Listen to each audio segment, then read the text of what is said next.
கேரளாவில் விஷம் கொடுத்து காதலனை கொலை செய்த வழக்கில் காதலி கிருஷ்மாவுக்கு தூக்கு தண்டனை விதித்து நெய்யாற்றின்கரை கூடுதல் அமர்வு கோர்ட் அதிரடியாக தீர்ப்பு வழங்கியுள்ளது.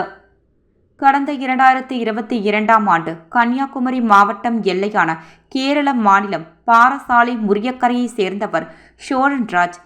திங்கள் சந்தை அருகே நெய்யூரில் தனியார் கல்லூரியில் ரேடியாலஜி இறுதியாண்டு படித்து வந்தார்.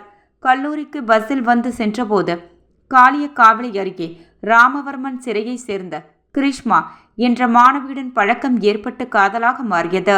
இதற்கு கிருஷ்மாவின் பெற்றோர் எதிர்ப்பு தெரிவித்தனர். மேலும் பிப்ரவரியில் இராணுவ வீரர் ஒருவருடன் கிருஷ்மாவுக்கு திருமண நிச்சயதார்த்தம் நடந்தது. இதனால் கிருஷ்மா தன் காதலன் ஷோரனுடன் தொடர்பை குறைத்தார்.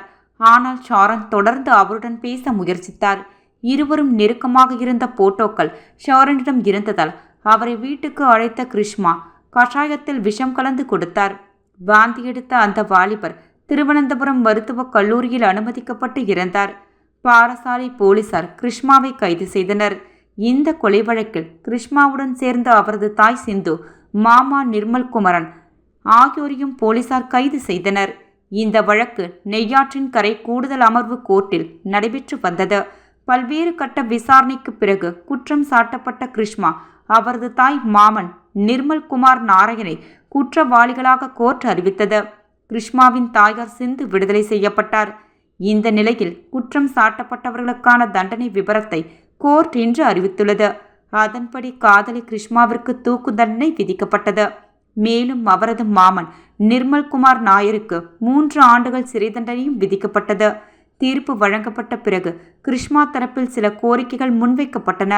வயது, கல்வியில் படைத்த சாதனைகள் மற்றும் முன்பு எந்த குற்ற செயல்களிலும் ஈடுபடாததை காரணம் காட்டி தூக்கு தண்டனையை மறுபரிசீலனை செய்ய வேண்டுமென்று கோரிக்கை வைக்கப்பட்டது.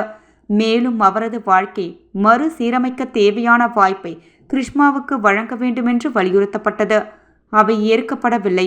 முன்னதாக ஷாரனை காதலிக்கும் போது இருவரும் நெருக்கமாக இருந்த போட்டோக்களை காட்டி மிரட்டியதால் வேறு வழி தெரியாமல் கரிஷ்மா இந்த செயலை செய்ததாக அவரது தரப்பில் வாதம் முன்வைக்கப்பட்டது.